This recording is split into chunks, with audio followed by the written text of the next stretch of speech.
வணக்கம் சொல்லுங்க. வணக்கம் வணக்கம் மேடம். உங்களை பார்க்கறது தான் வந்தேன். வணக்கம் மேடம். தேங்க்யூ மேடம் சொன்னேன்.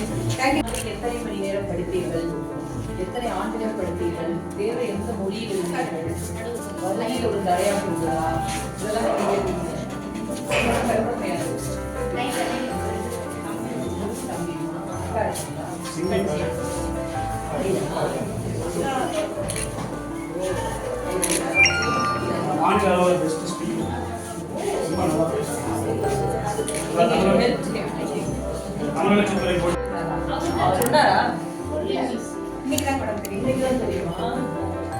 அழகா நம்மளை பத்தின கதையெல்லாம் எழுதிட்டு அவர் என்ன எழுதியிருக்காருன்னா, ஒரு சாதாரண குடும்பத்துல பிறந்து படிச்சுட்டு இது எங்க பிடிச்சேன் வாட்ஸ்அப்ல படிச்சிருக்கலாம்.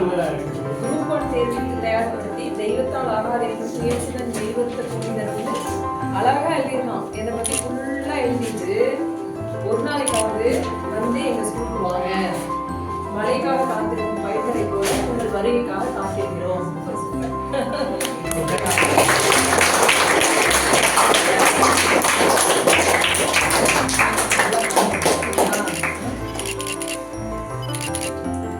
சந்தோஷமா இருக்கு உங்களை எல்லாம் இன்னைக்கு பாக்குறதுல. கண்டிப்பா அது ஒன்றும் பிரச்சனை இல்லை. அது ஒரு நாள் இன்னைக்கா இல்ல நோ இல்ல பாவம் அது படிக்கட்டும். இங்கே 10th கிளாஸ் தானே இங்கே அந்த பிள்ளைய வர சொல்லுங்க. தமிழ் எழுதலாம், தாராளமா தமிழ் எழுதலாம். தமிழ் எழுதினவங்க தான் நிறைய பாஸ் ஆகிருக்காங்க. எனக்கு டைரக்டா கிடைக்கல, ஐஏஎஸ் கிடைக்கல.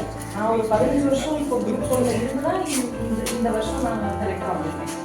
அதுக்கு முன்னாடி வரைக்கும் டெப்டி கலெக்டராக இருந்தேன். 15 வருஷமா தொடர்ந்து நம்ம தமிழ்நாடு சர்வீஸ்ல இருந்ததுனால வந்திருக்கேன். ஒருவேளை நேரடியாகவே நான் கிளியர் பண்ணியிருந்தேன்னா நான் நேரடியாகவே ஒரு ஐஏஎஸ் ஆகிருக்கலாம். நமக்கு அது தொடர்ந்து முயற்சி எடுக்கணும், தொடர்ந்து எழுதணும். நான் தான் சொல்றேன் இல்லையா, படிக்கிறதுங்கிறது வாங்க படிச்சுட்டே இருக்கிறதுனால மட்டும் பரீட்சை பாஸ் பண்ண முடியாது, அறிவும் வளர்ந்துடாது. படிக்கிறதுக்கும் வேலை பார்க்கறதுக்கும் சம்மந்தமே கிடையாது. ஏன்னா இப்படி சொல்றாங்களே அப்படின்னு நினைக்காதீங்க. இன்ட்ரெஸ்டோட 1 மணி நேரம் படிச்சாலும் போதும். நான் ரொம்ப ஜாலியெல்லாம் படிப்பேன், ரொம்பலாம் அப்படியேலாம் படிச்சுட்டு இருக்கேன். அப்படிலாம் கிடையாது. நாளைக்கு ஒரு 4 மணி நேரம் கேஷுவலாக படிச்சுட்டு அப்புறம் நிறைய விளையாடுவேன், ஃப்ரெண்ட்ஸோட நிறைய டிஸ்கஸ் பண்ணுவேன். அதெல்லாம் நீங்கள் பண்ணலாம். ஏதோ ஒரு டாபிக் பண்ணலாம், அது சின்ன பிள்ளையிலேருந்தே வளர்த்திக்கலாம். ஒரு மலையை பற்றி பேசுங்க அப்படின்னு இந்த பெஞ்சில் யாராவது ஒரு ஃப்ரெண்ட் இருக்கீங்க இல்லையா, நீ மலையை பற்றி எழுதிட்டு வராங்கலாம், எல்லாருமே அவங்க தான் எழுதிட்டு வருவீங்க, அப்படியே டிஸ்கஸ் பண்ணுவோம். அந்த மாதிரி நமக்கு சம்மந்தம் இல்லாத, நம்ம சப்ஜெக்டை சம்மந்தம் இல்லாத ஏதாவது ஒரு டாபிக்கை பற்றி எழுதி அதை நின்று பேசுகிறது, ஷேர் பண்ணிக்கிறது, இதெல்லாம் பண்ணீங்கன்னா உங்களுக்கு நிறைய அறிவு வளர்ந்துடும். சரியா?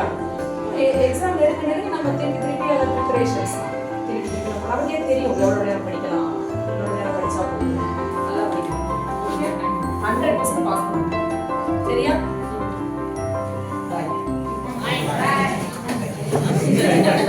செய்திகளை உடனுக்குடன் தெரிந்து கொள்ள கீழ்கண்ட கேபிள் மற்றும் டிடிஹெச் நெட்வொர்க்குகளில் எம்நாடு செய்தி தொலைக்காட்சியை காணுங்கள். பாதகம் செய்பவரை கண்டால் நாம் பயம் கொள்ளலாகாது பாப்பா. மோதி மிதித்துவிடு பாப்பா, அவர் முகத்தில் உமிழ்ந்துவிடு பாப்பா. அண்மை செய்திகளை உடனுக்குடன் தெரிந்து கொள்ள இணைந்திருங்கள் எம்நாடு தொலைக்காட்சியுடன்.